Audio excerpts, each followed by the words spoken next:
Good afternoon, everybody, and welcome to the Sports Philanthropy Network World 2020 panel on mental health. We're excited to begin with our panel today. Drew, Christine, Akilah, and Coach Bobby Hallbach. Guys, I just want to say, first of all, thank you so much for coming on the panel. You're each truly, if you mind, I'm just going to ask you to introduce yourself briefly and explain your role in mental health. Drew, can we start with you? Yeah, my name is Drew Ferguson. I'm Director of Sports Medicine at Children's Hospital of Alabama and the CEO of the nonprofit Coach Safely Foundation, providing education to youth coaches 14 and under in the municipalities here in the state of Alabama. Thank you so much. Christine? Hi, I'm Christine Penalto, and I'm the Executive Director of Sideland USA, which is a national nonprofit specifically geared to address the psychological impact of a medically forced exit from sport. So we serve and advocate for athletes who have had to step away from, their sports due to career-ending injury, could be health condition, concussions, that sort of thing. Most recently, pandemic. Thank you for sharing. And Akilah? Hi, I'm Akilah Carter Francique. I am an associate professor at San Jose State University and executive director for the Institute for the Study of Sports, Society, and Social Change. And so our whole platform is to really continue the legacy of activism and equity that is so rich in the history of San Jose State in relation to the Olympic Project for Human Rights in the 1968 salute by Tommy Smith and John Carlos. Thank you for having me. Absolutely. And everybody, my name is Kayla Bradford. I'm the Vice President of Community Development for the Sports Philanthropy Network. And I want to take just a moment to shout out our interns and all of the staff who've worked so hard to make this possible. Thank you so much. Christine, if you don't mind, we'll start with you. And my question for you is, in what capacity does your organization, or Christine, even you personally, how do you get involved with philanthropy in the mental health space? Sure. Is my camera working now? Yes, it is. Okay, just checking. Yeah, so I got into this space because my son experienced a health diagnosis that sidelined his basketball career, and the psychological impact of that was not addressed anywhere. So as an advocate for my son, eventually I became an advocate for other athletes, learning that this really is a extreme psychological toll on the athletes, being cut off from everything that they've been putting into for as long as they've done that, and kind of goes against the sports posters of there's no limits, don't let anyone set a limit on you, and then all of a sudden the doctor sets a limit on you, and or your body sets a limit on you, and you have to deal with that. So I just became really passionate about looking out for these individuals because there really wasn't any movement on a national scale towards addressing this issue. It's a niche issue in mental health, but because of that, these athletes are very isolated, and obviously isolation and feeling like you don't know if anyone understands how you personally feel, and man, I can't recover from this emotionally. Why is it years later and I'm still struggling? Those are the kinds of things that we are helping to bring to light and normalize that conversation, because it's a shared experience. It's just they're spread out over the country, the world, and oftentimes not connected with one another. So we're working to remedy that and bring them together and provide guidance, as well as sports psychology, coping skills, things like that. Christine, thank you so much for sharing. I'm going to direct our next question to Drew. Drew, in your opinion, how does education, sports access, and mentoring affect mental health? Uh, it affects it in several ways directly as this age group, and I'm talking about youth up to college age, especially the youth, which is the most underserved, as they're developing mentally and psychologically and their cognitive skills. Usually, sports is the first venue they have where they're involved with something bigger than themselves, so that they're learning their role as a team member and how it affects the other team, and they're learning discipline in things that they may or may not have learned in their family unit. In combination of that, they're also learning how to manage stress in a different way in terms of their role on the team and wins and losses. And coaches need to recognize that and become good listeners uh, as these youth express themselves and their behavior towards their team members and their coaches, because it's usually the first time outside the family unit that they're actually working, learning skills independently of the family unit, and they have a different authority figure. So if you look at mental health as a whole for this age group, 1 in 5 usually have some sort of mental condition. And a lot of the times it goes unrecognized because the coaches uh, don't know how to deal with it. They don't know about it. It's usually uh, early intervention, if it's not caught.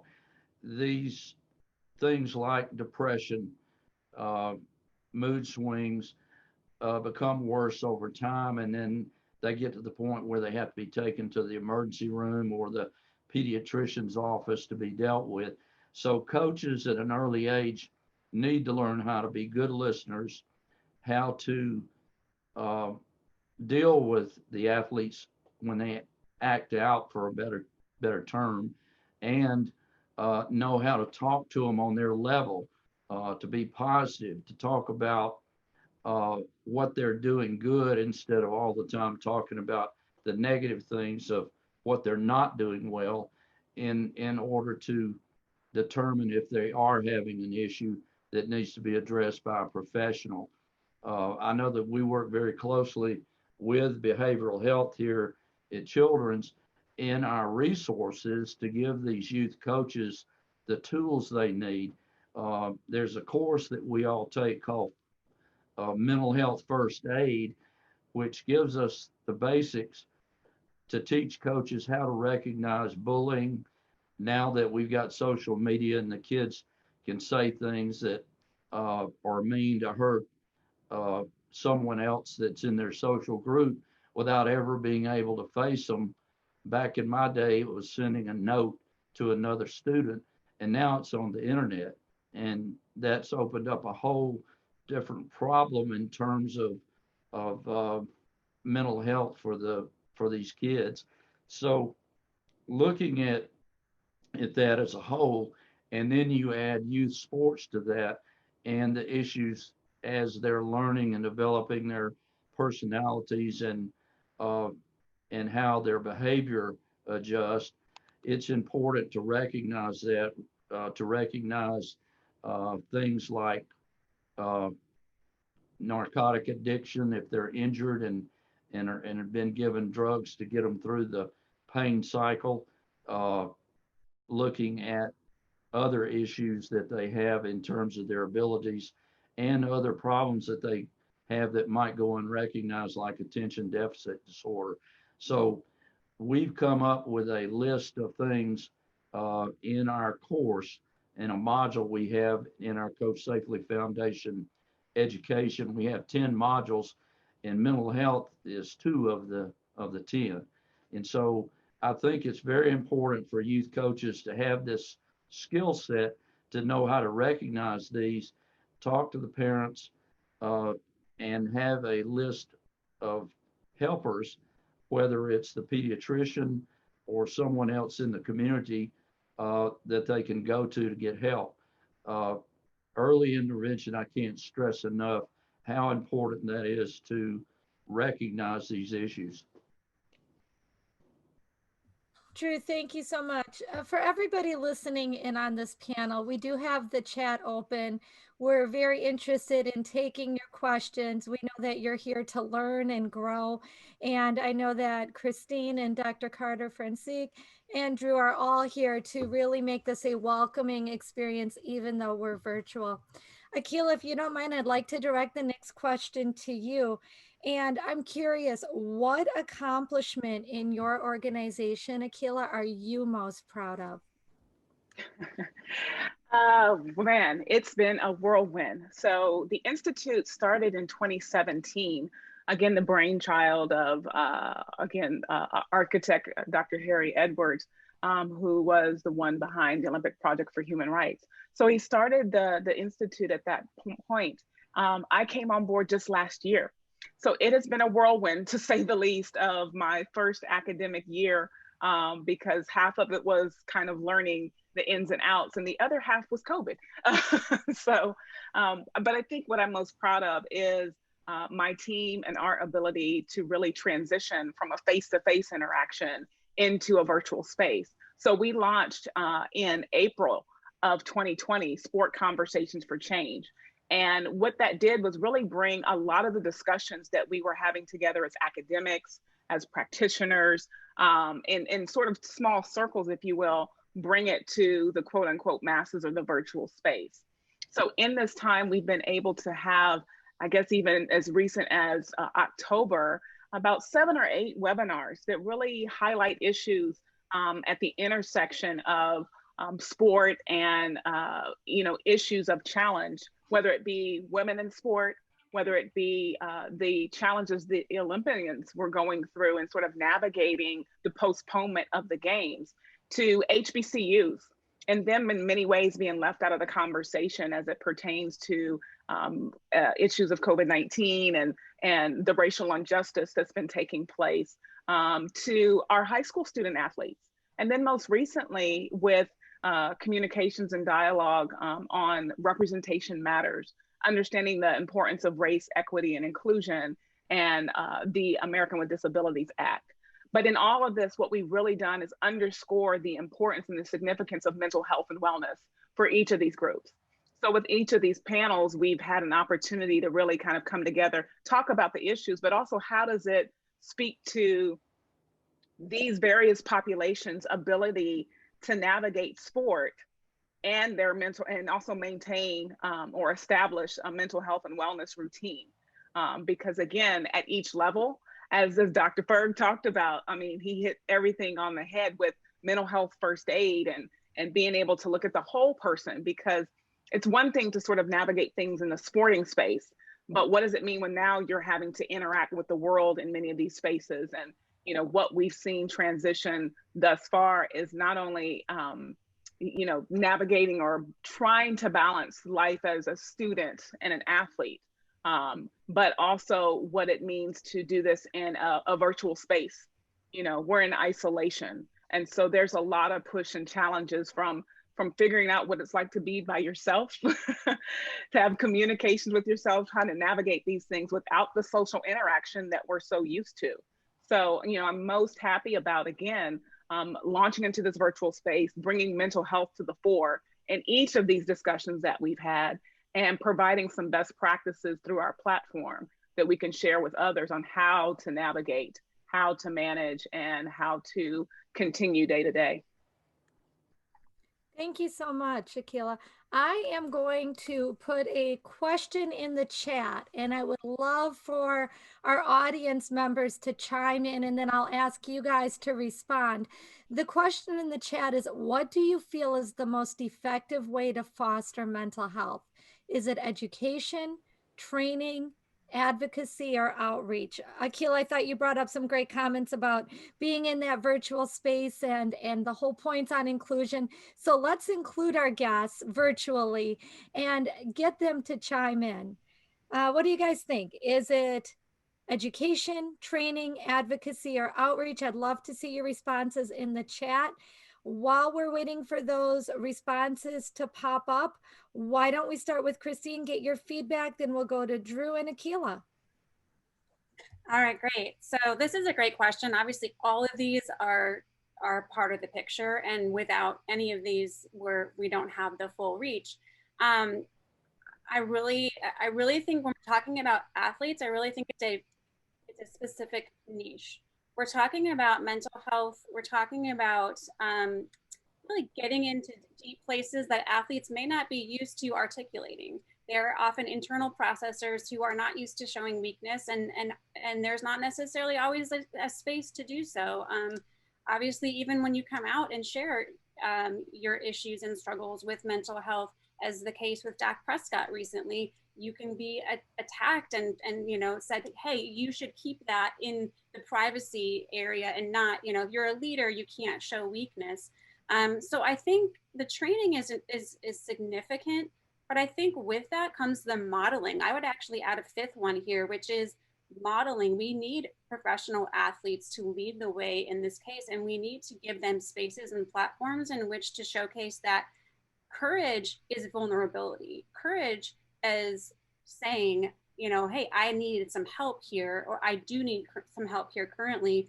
And as we model that, the conversations, as we invite others to the table, we can really promote this idea that mental wellness is for all of us, and we really need to normalize that. We need to all be talking, especially right now, where, let's face it, with a worldwide pandemic, which of us is not dealing with some level of internal issues with processing? And we all have those tendencies to become overwhelmed by the circumstances of life, whether that be the pandemic, whether that be racial injustice, whether that be politics. And there's a lot of stressors right now that are affecting all of us. So if we can model this by making it a normal part of self-care, I think that is where we will really see the most benefit, and specifically training then on specific skills, like what does it look like to invest in myself as a human, in my mental health? What are some strategies that I can implement today?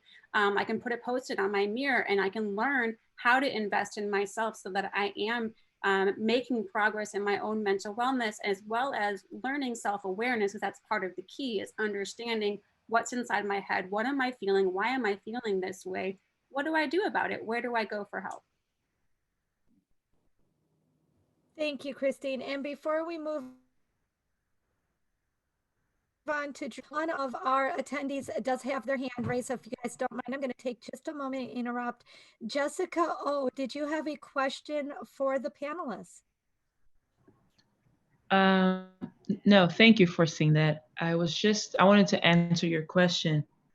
I think transparency is important. And I know you didn't mention that as an option, but I think with what was just mentioned, transparency is important because right now, mental health and seeking help is stigmatized.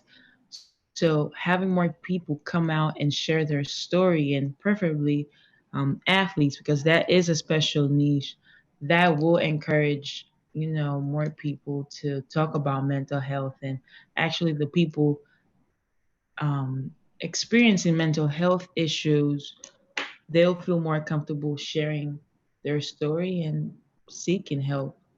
I think transparency is the most important thing. We need to see more high profile athletes talking about it and actually showing how they're navigating through that journey of self growth. Awesome. Jessica, thank you so much. Drew, would you mind responding to Jessica's comment? Sure. And my first thought was all of the above. Uh, as Christine said, they're all important. But I think we need to change the culture and remove the stigma of mental health being something that you didn't want to discuss, that was embarrassing, that you didn't want to seek help, and you were trying to work your way through, both for the athletes and their parents who were basically old school. And I think it needs to be a standard part of what we do in terms of developing mentally and psychologically the total person, especially in this day and age when there's so many pressures and other things from the media, expectations are traditionally higher for some parents and their children in terms of their performance and their expectations. Um, so I think that we need to develop education specifically for mental health to make it a part of their education and training. I know when we started our concussion clinic uh, back in 2011, when it passed our state law, as we developed a team approach with multidisciplinary physicians, it became clear that we need to start a family um, monthly uh, session for the ones that didn't recover in a week to 2 weeks, that the condition of the athlete wasn't recovering psychologically or with focus or not being able to do schoolwork affected the family. So we developed a support group where the families would come in and we'd have counseling for the parents as well as the youth that were in that same age group, and it was very beneficial. And within 1 month, we were full. So that demonstrated to us the need for mental health for that particular group. But after we reached out to our behavioral health, which, by the way, they had to add 12 more beds to our behavioral health unit in the hospital here because of the upsurge in problems for this teenage age group. So add COVID to that, and we went ahead and developed a infectious communicable disease module for COVID as well as mental health at the request of the state health officer. So it's become clear to us once we get back to normal past COVID that this needs to become a routine education piece for these young athletes. True. Thank you so much. And we will speak about COVID towards the end of this session. We're all aware that the topic of COVID alone could eat up this entire panel. Akilah, if you don't mind, I'm going to ask you to respond. The most effective way to foster mental health, do you believe it's education, training, and Yeah, again, to echo everyone, I think all areas are important, but I want to first start with this notion of awareness, with awareness and recognizing, yes, to Jessica's point, that notion of transparency is important, but there's also some cultural nuances in there that we also have to become aware of in order to educate, in order to then move forward to training, modeling, advocacy, and outreach. And so the awareness of how do these different issues, when we talk about mental health and wellness, how do they manifest? What does it look like? In different cultural groups, it's going to look different racial groups, different ethnic groups, even how men and women, begin to sort of think about these things. I've done a little bit of research in this area. And again, while I'm not a psychologist, but one that really looks at sort of the coping mechanisms of women in sport, in particular, Black women in sport. I found that Black women worked a way that they sort of coped with challenges and stressors was to avoid sort of communicating about them, carry this strong woman mentality, and often operate in sort of isolation. So you may be seeing something that looks like they're okay, but in actuality, they're really in many ways sort of suffering in silence. So I think this notion of becoming aware of the cultural aspect, this notion of, again, I think if we go back to diversity, understanding those things, but more specifically, cultural competence and how this manifests in respective groups, then we can be able to not only, as coaches, if we're working with them, become aware, as parents begin to understand some of the traditional cyclical things that we may be perpetuating, but even as young people begin to identify, and so they can self-identify some of their own challenges and then ask for help or get the services that they need to adopt some other coping mechanisms that are going to be more positive in their ability to navigate, because we do want them to definitely operate from this holistic platform, experience the full range of emotion. But we know in sporting culture, we don't show pain. I was a student athlete at the University of Houston, a hurdler and a long jumper, and spent much time in the training room. And so we've learned to just kind of work through those moments and I'm okay. But we also have to understand, as much as we invest in our physical self, we have to also, again, normalize the importance of, taking care of our mental health as well. Akilah, that's a really great point. And it makes me want to ask you, what you like to see in the mental health field as it pertains to sports? If you could repeat that again, it kind of went out. Sure. What is the biggest change that you'd like to see in the mental health field as it pertains to sports? I think, again, we heard from it earlier, this notion of to be transparent. Again, I live more in the sport world and I'm more comfortable in sort of speaking in that vein. And I work more with college athletes. And so I think there's a need for college athletics to really sort of, in particular, kind of open themselves up to, right, the resources and services that are available that we can find on our campuses. Since I move and sort of operate in that space, and if anyone sort of studies college athletics, they operate in these silos, that we can take care of the athlete, anything they need from nutrition to academics to those support services. But you have a great campus available. And so allowing and creating an opportunity for intersection and support from the greater campuses when we talk about CAPS, so our counseling and psychological services, and allowing students to understand that these services are, student athletes in particular, these services are available for you too, because they may not be comfortable communicating with coaches, communicating with academic advisors about their challenges, because in many ways, because of this world of sport, we may feel, or those athletes may feel that they are being watched, being deemed as, and I'm glad Christine brought up the notion of Dak Prescott, being seen as being weak and not a leader. And so they may want to discuss those issues with other people across campus that don't know who they are, and they may, do not feel that their position on a team, their playing time, or their scholarship may be affected.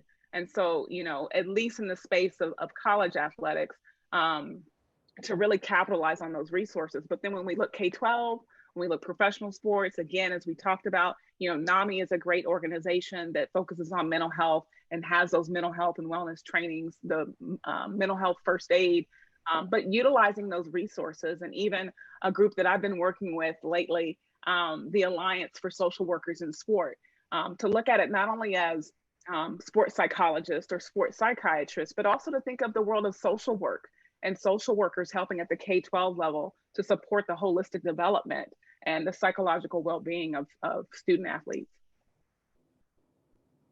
Thank you. Akilah, I'm going to nail down one more question for you, and then I'm going to switch over to Christine.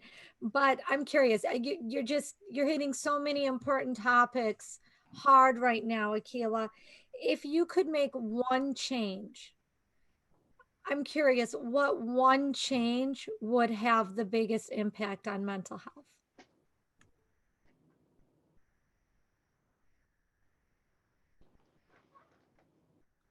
Really good question. I think it's normalizing it in many ways, helping one another. Like, we're all going through things. I'm home right now. I got kids in the wings.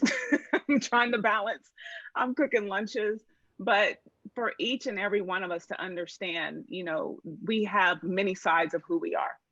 And it's okay to have challenges in one place or another. And so I think the thing that we have to realize and have to understand is that our mental health and well-being is just like any other thing that we do. Again, when it comes to getting sleep, we have to get rest. When it comes to eating, we have to, do those things and get the nutrition. There's a need for workout. COVID space has been a little suspect for me right now, but even doing those things when it comes to our mental health. So, I go out and I walk every day, and try to just have a little time for me. Or it may be meditation for others. It may be, listening to something else for others, just to get centered. But to know it's okay. We all do that in many ways. And I would say, and I would argue that we do that in many ways. But again, being able to identify the ways in which we choose to take those mental breaks. For some, it may be taking a shower. For some, it may be sitting in front of the TV. For others, it may be eating a nice meal. But to know that many of us are doing these things, and we just, I think, need to be more attentive to it, acknowledge it, and again, celebrate that in many ways. That's a part of who we are. Thank you so much. And I do see a question in the chat, and I promise I will get to it, but I want to ask Christine a question before we do that. And Christine, my question for you is, how do you and your organization work with other organizations to improve mental wellness? Sure. Well, what we've discovered is a real camaraderie with athletic trainers. Actually, athletic trainers, not every high school has an athletic trainer, not every college has an athletic trainer, but they should, first of all, that's a sidebar, but Thank you. they are, right? They are advocates for the athletes, and they are they're in the therapy room, so they're having conversations with these athletes where the coach may not be the one that's going to understand that this kid is struggling with something more here than their physical injury or whatever it is. And so we've actually partnered with the National Athletic Training Association to they're our founding sponsor. So we train athletic trainers specifically in this space of how do you help a medically disqualified athlete. And now we're doing that with pandemic sideline athletes. We've taken the learnings from a medically forced exit and that psychological impact. And it really is the closest thing to what that impact of a pandemic forced exit from sport, or it may be a postponement. But for some of these athletes, if it's their senior year, certainly the ones in the spring sports, but if this is their senior year, there is a huge question mark looming over, is this the end of, are they going to get to play? So we have this space, we've studied this space, we know it really well. There's a lot of research on career-ending injury, not as much as there should be, but that's kind of what translates to the rest of this, whether that be a heart condition that sidelines an athlete, or whether that be the COVID disruption on sports. There are a lot of things that we can do to be training those working most closely with athletes to have the right conversations to build them up in ways that can help them to, like I said earlier, self-assess, and to also build resiliency, and to take really their athletic identity and to dig into that. Like right now, athletic identity is something that is at risk. If they are not playing and they are not competing, going to the gym every day and doing that workout as hard as they're working and doing, there is a dissatisfaction level. There's a disconnect if they can't compete, because they do all of those things to compete, right? So can we, and the answer is yes, can we reconnect them with their athletic identities by taking that and putting a spin on it and saying, okay, right now, you can't have the physical game you want to have. You can't have the physical competition you want to have. Maybe you will soon, maybe you won't, but you do have the mental game. We always have the mental game. And right now, we can train athletes how to take their athletic mindset and transfer that to other things in life, which is only going to benefit them. I see Akilah nodding her head. Only going to benefit them when they go retire someday. Let's say they retire, just out of the, end of their college career, and it has nothing to do with the pandemic. It's going to help them to understand that athleticism and your participation in sports and everything you've done to train the way you have has prepared you to be a freaking rock star, in life. And we need to celebrate that. Like, there is not just one level of success, and that be the race, or that be the game or whatever. You are building skills, athletes, that are transcendent upon whatever context you decide to take them to. So that's not always what we're doing in helping athletic trainers, helping coaches, helping even parents, just to help nurture this idea. This athletic mindset transcends athletics, and it really is going to build you up to be the person that you're going to be. When you're 40 years old, you're going to attribute who you are because of your participation in sports. That was inspiring. Thank you.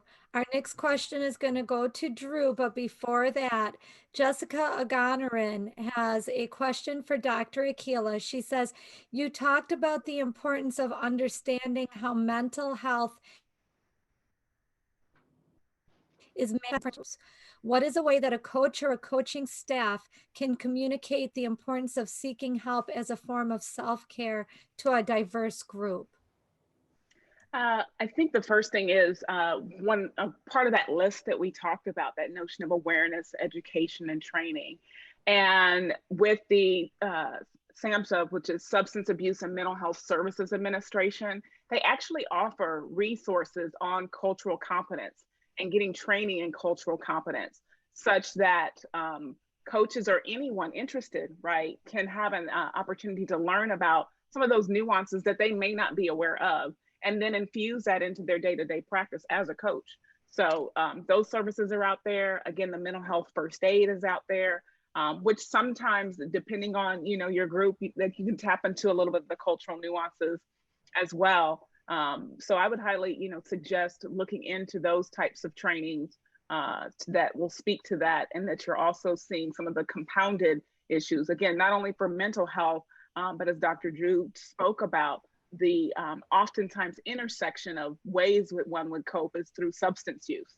So I think that would be a great effort to talk about, and then again promote that one from a self-care perspective. And the last thing I'll say too, with respect to coaches, is that in many ways we also have to understand, as much as we focus on student athletes, we also need to focus on coaches. There's a need for them to receive mental health, services and support as well. So while they may not be frontline workers per se in this space right now, they are frontline workers when it comes to those student athletes.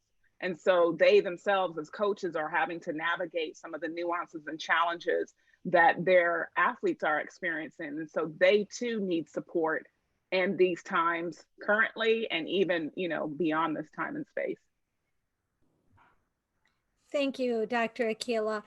For everybody who is joining us this afternoon, we want to remind you that the mental health panel is designed to be very inclusive.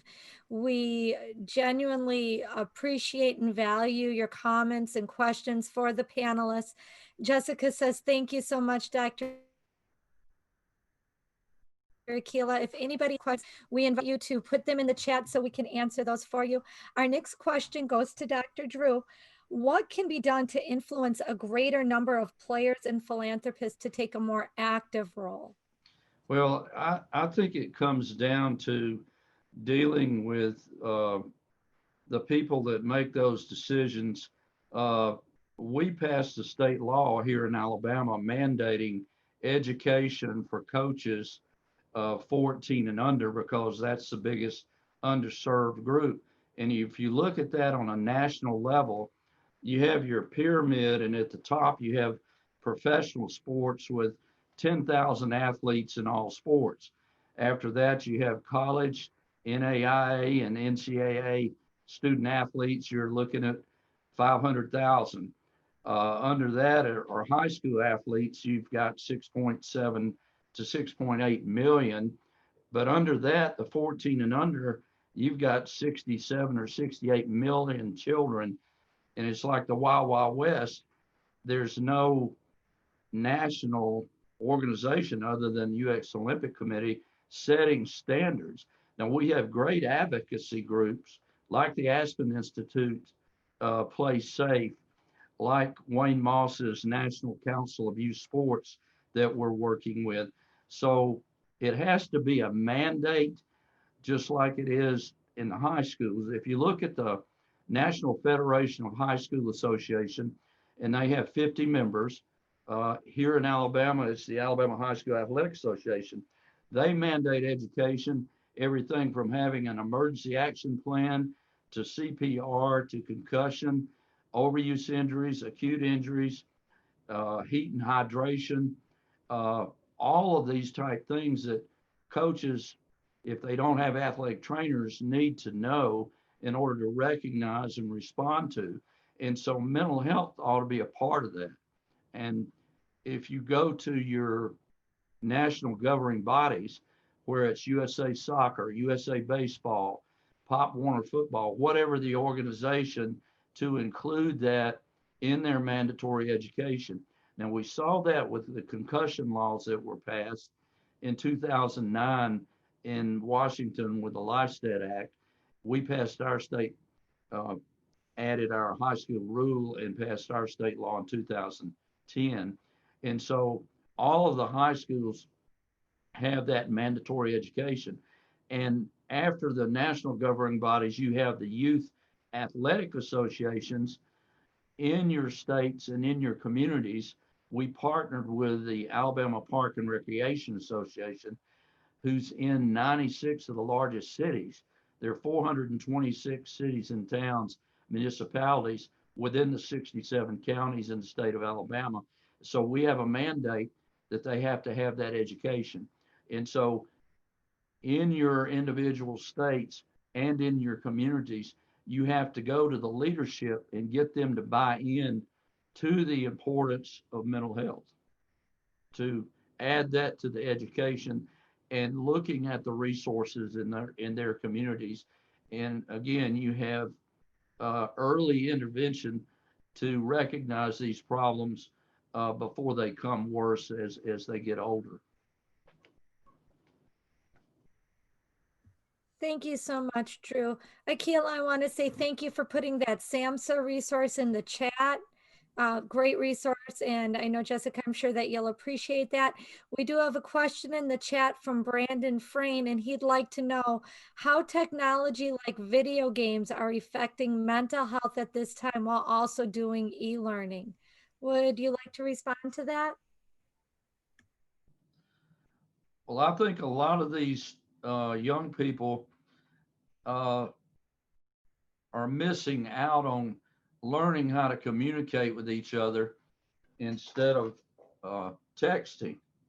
And they depend on that technology where they lose their skill set in development in terms of being able to speak to someone to explain their point of view or to learn how to communicate with others, especially because when they get to the team sport, they're having to do that without that technology. So it's interaction between one individual to another. If it's not a teammate, it's a coach. And so I think that that's important for them to develop those communication skills without the use of technology.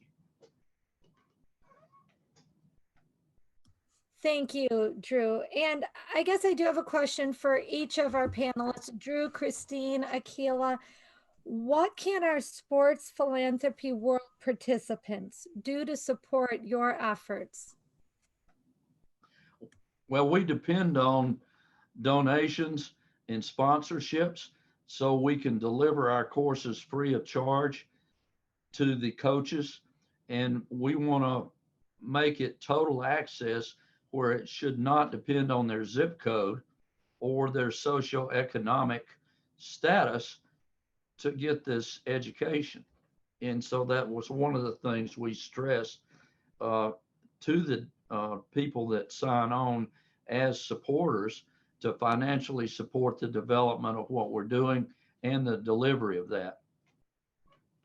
Thank you, Drew. Christine, how about you? Well, right now, our main initiative is to really resource all of the student athletes right now that are coping with this COVID impact on sports and disruption on sports. And what we've done is we've created a specific campaign, the COVID Wellness Initiative, which is a program designed to provide athletic programs, teams, any organization working with high school or college sports, student athletes, to provide really specialized tools and strategies, content that can be utilized tomorrow with these athletes, with team meetings and things like building up these strategies, building up these coping skills, building up the socio emotional learning skills where I can understand what's going on inside of me and manage those emotions. And then when I know I need some more help. So we would just love spreading awareness about this program. It's a free program. We are going out on a limb. We are a small nonprofit that's struggling ourselves through the economic downturn caused by the pandemic. But we believe in this so wholeheartedly that we are the ones. This is the closest to a medically disqualified athlete as you can get with like this widespread disruption on sport right now. And so we are providing monthly content based on different themes. Rebuilding motivation, coping skills, addressing the uncertainty, the chronic stress, we're modeling what I said earlier, we're modeling discussions on depression, anxiety, suicidal ideation. We interview sports psychologists and content experts, as well as an after huddle of athletes who have gone through, there are mentor athletes, so they've gone through some kind of medical exit, and they're able to take the strategies that are discussed in the beginning of the podcast and to relate it to their own personal experience. So now they're expressing their personal experience with whatever topic that we're talking about and the strategies that were mentioned from the professional, and really launching conversations. That's what we want to do. We want to launch conversations nationwide and say, hey, there's a lot of attention going to the physical right now. Health, safety, physical, keeping these athletes from getting COVID, keeping them from spreading it. That's very, very, very important. I don't discount that at all. However, it can be so all-encompassing that we push mental health to the side and say, we don't have time for that. And that's unacceptable. We must have time. Mental health is everyone's responsibility. To your question earlier of what change would you like to see? I would like to see ownership.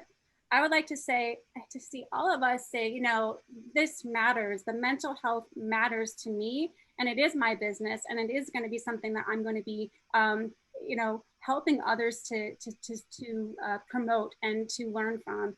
So I'll put a link in the chat for a webpage that has some more information, but we want to reduce the barriers to specialized mental health resources, mental support resources by providing them for free, specialized specifically to what's going on in athletics right now. And we want to blast out those resources both on a personal level to individual athletes as well as to coaches, teams, athletic programs. Thank you so much, Christine. And I know that as this is recorded, not everybody will be able to see the chat. So my personal promise to you is that before we end this panel, we will verbally give out those resources so that people who are listening can write them down. So if you're listening now to a recording, go ahead, grab your pen or your phone so that you can type these in at the end of the recording. Dr. Akilah, I'm going to ask you, what can our sports philanthropy world participants do to support?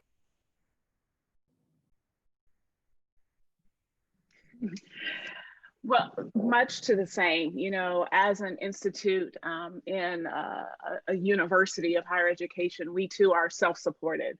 So, and we, again, as if you sort of learn about what's going on in higher ed right now, troubles and, you know, it's challenging as well because some students have chosen not to return and, you know, those things sort of operate on that, particularly with sport, you know, a lot of those things being canceled, those begin to, those dollars and cents speak to the way that our university is run. So we look for that support as well to continue our mission, again, to promote, you know, the legacy of equity and social justice within our institute through our three different pillars, which are our programs, which are our research engagement, as well as our education, where we do our best to go out and to speak to groups and organizations about social justice and activism.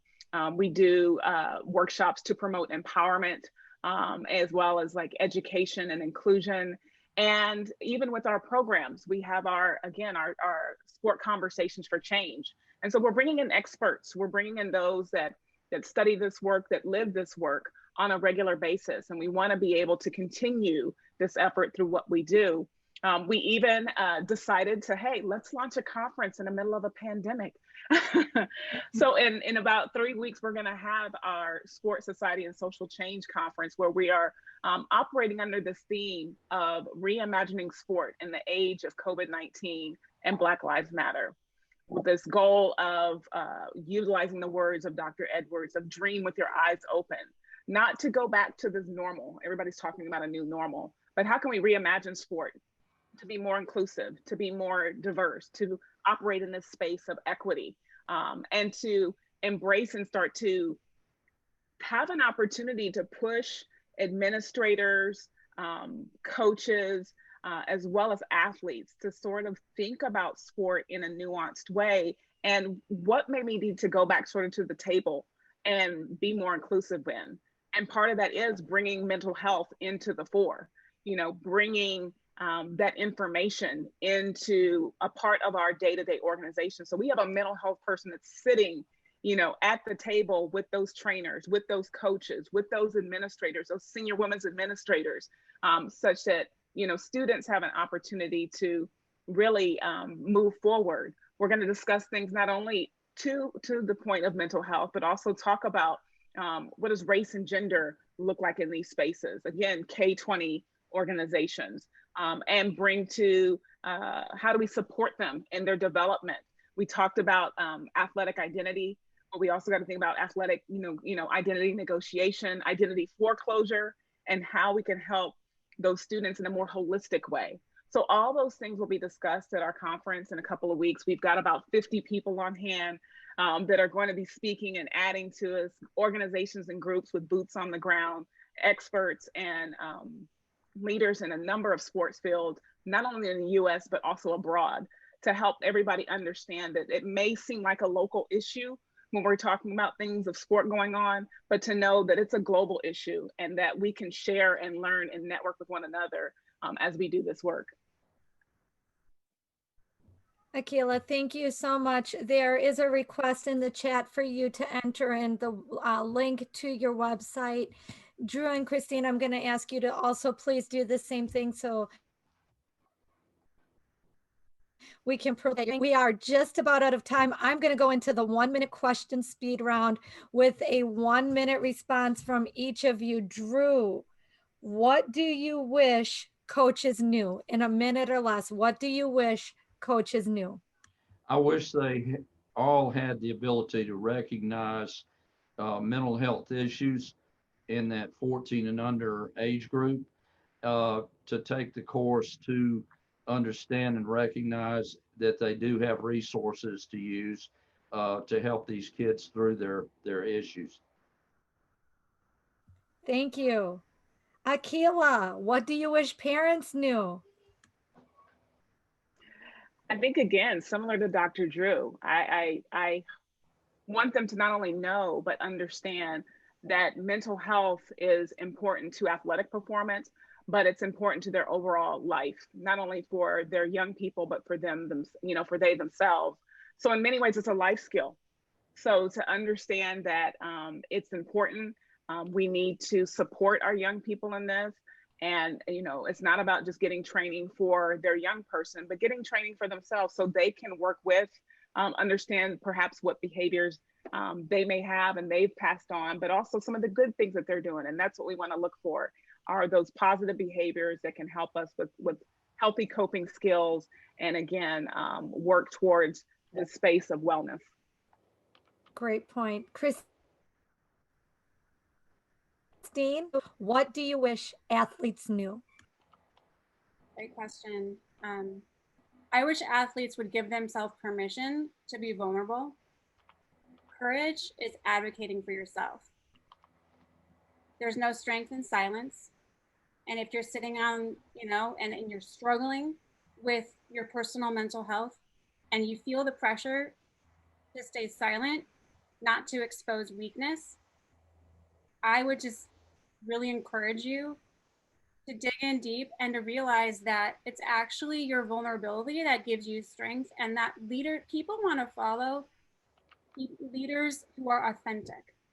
And you cannot be authentic and be a faker. And it's okay that you had tendency to be a faker, because we all are fakers sometimes.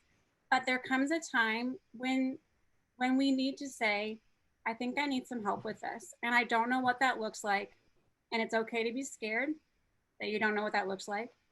It's okay to be intimidated. But the truth of the fact is, it's going to lead you to better places. And where you lead yourself mentally to freeing spaces, you are advocating for yourself. And that's where that's what I'm just going to say, is strength is in advocating for yourself. And you're really the only one who can do it. It's that at the end of the day, you're the only one who can seek out that help and get it for yourself. Thank you. That's great advice. I promised that we'd go over those resources for anybody listening to the recording. Dr. Akilah's resource for SAMHSA is SAMHSA, and you would just want to search section 223, cultural competency resources. For Christine, if you Google sidelineusa.org and then search for the COVID Wellness Initiative, Christine also included her personal email address, which is christine@sidelineusa.org.